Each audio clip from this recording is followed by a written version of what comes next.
Ibinasuro niya po yung alok ni Senator Alan na power sharing.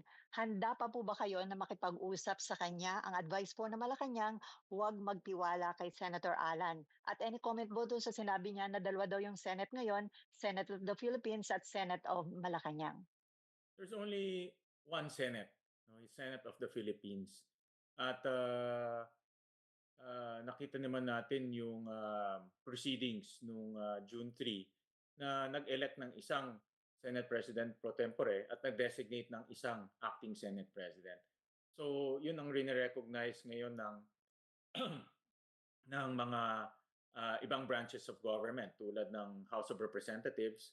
Nakita natin na si Secretary Reyna ang represent sa Senado at of course ang executive branch. Dahil ang executive branch yan tayo nakikipag-coordinate sa maraming bagay from legislation all the way to operations. And throughout the weeks, no, maraming lumalabas na mga pahayag ang iba't ibang legal experts and legal luminaries, ang Integrated Bar of the Philippines, Association ng Law Deans, nag-issue din sila ng kanilang statements at marami pang mga ibang luminaries. No? So itong itong proceedings ng June 3 ay legal and valid. And therefore, isa lang ang Senate President pro tempore at isa lang ang acting Senate President.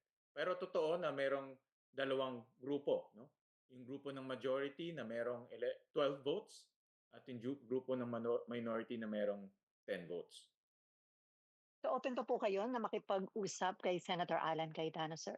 Sabi ko, Sally, open ang aking pintuan para sa lahat ng senador at open naman tayo sa pakikipag-usap. Of course, this last